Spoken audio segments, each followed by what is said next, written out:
Hello everyone. Today we're tackling an important, often misunderstood topic. The question of transgender people and what the Bible actually says or doesn't say about them.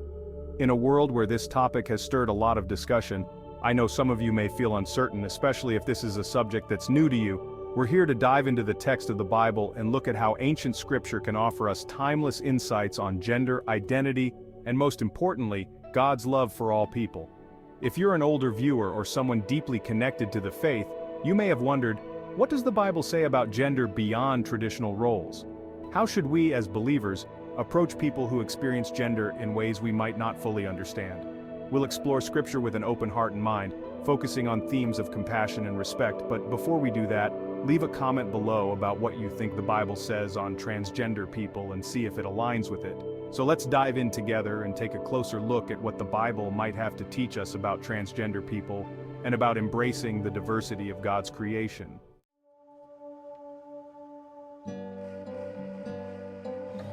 The Bible was written in a time and place vastly different from our own. Concepts like gender identity, personal expression, and self-identity weren't understood in the way we do today. Instead, society focused on roles, responsibilities, and relationships within a community. That's why the Bible doesn't directly mention transgender people as we think of them today.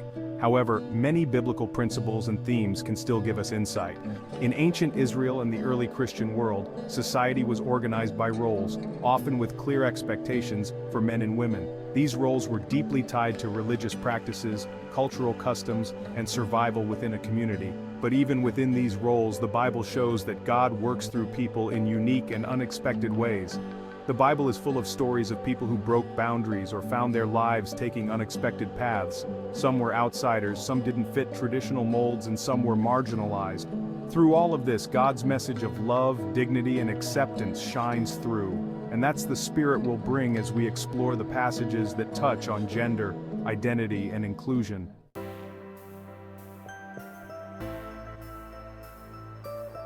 Our journey begins at the very start of the Bible, in Genesis 1:27, which tells the story of God creating humanity.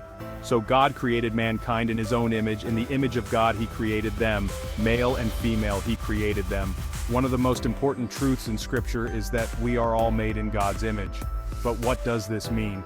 The phrase image of God doesn't refer to physical characteristics, rather it signifies that every person has inherent worth and dignity. This value goes beyond appearance, gender, or background. Being made in God's image means that each of us reflects God in a unique way. Each person brings something precious into the world. The phrase male and female in Genesis is sometimes interpreted as strictly binary.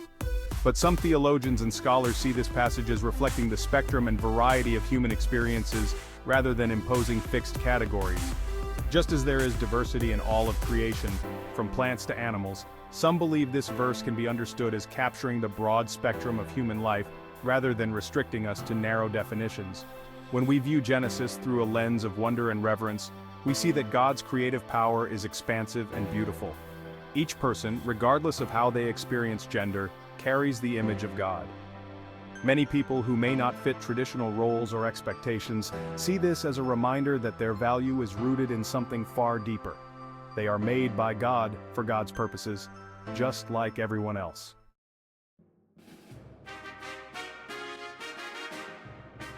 Now let's look at a verse that is sometimes used in conversations about gender roles, Deuteronomy 22:5, which says, "A woman shall not wear a man's garment, nor shall a man put on a woman's cloak, for whoever does these things is an abomination to the Lord your God."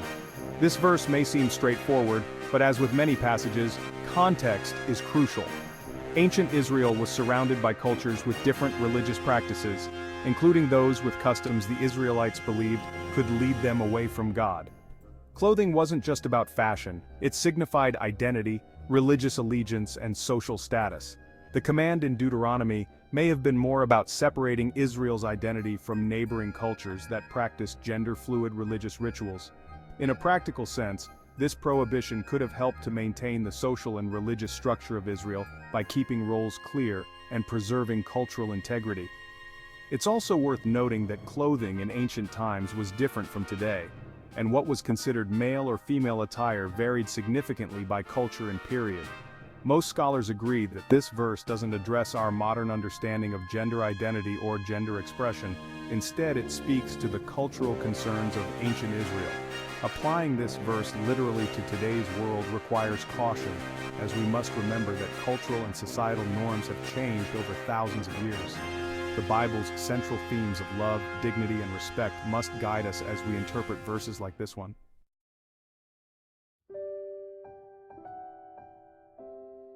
A remarkable example of inclusion in the Bible is found in Isaiah chapter 56, verses 3-5, where God speaks directly to a group often marginalized in ancient society, the eunuchs. This passage reads, "To the eunuchs who keep my Sabbaths, who choose what pleases me and hold fast to my covenant. To them I will give within my temple and its walls a memorial and a name better than sons and daughters." Eunuchs were individuals who didn't fit traditional gender roles due to physical differences, often because of castration.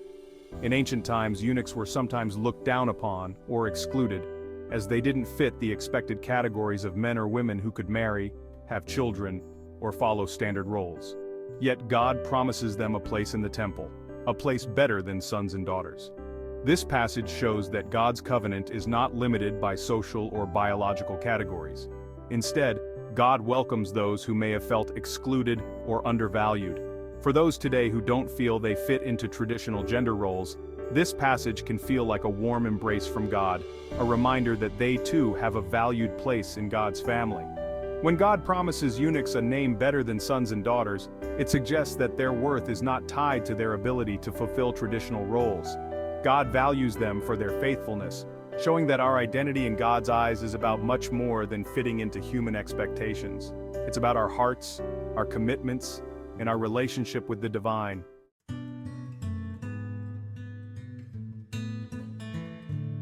Let's turn to Jesus' words in Matthew chapter 19, verse 12.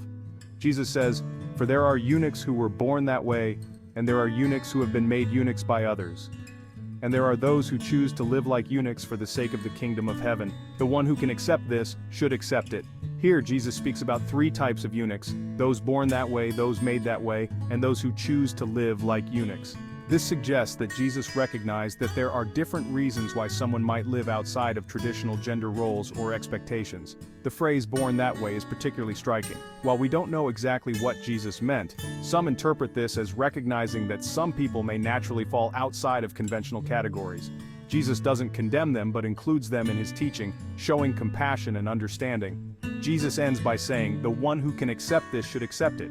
He doesn't impose this understanding on everyone, but offers it as an invitation to those who are willing to see beyond societal norms. For Christians who encounter transgender or gender-diverse individuals, this invitation to acceptance can serve as a model for showing respect and empathy.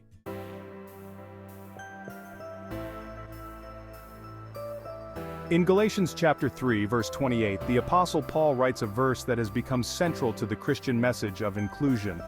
"There is neither Jew nor Gentile, neither slave nor free, nor is there male and female, for you are all one in Christ Jesus."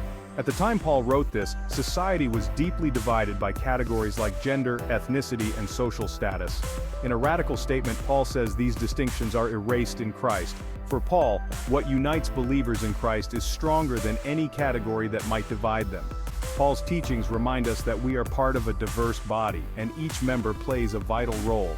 When he says neither male nor female, he isn't denying these identities but emphasizing that they shouldn't create division or hierarchy among believers.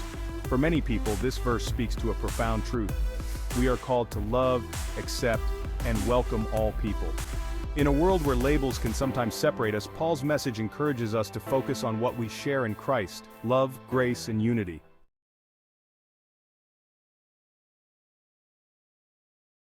Thank you for joining us on this journey through Scripture. We've seen how the Bible, while written long ago, still offers wisdom on how we might understand complex topics like gender. From Genesis to Galatians, the message of love, dignity, and acceptance is clear. If you or someone you know is exploring questions of identity, remember that God's love is inclusive and boundless. This is a journey, and each of us is called to walk it with compassion, humility, and understanding. Thank you for watching. If you have thoughts, questions, or reflections, please leave a comment below. And don't forget to subscribe for more videos like this. Until next time, may we each seek to love one another as Christ loves us all.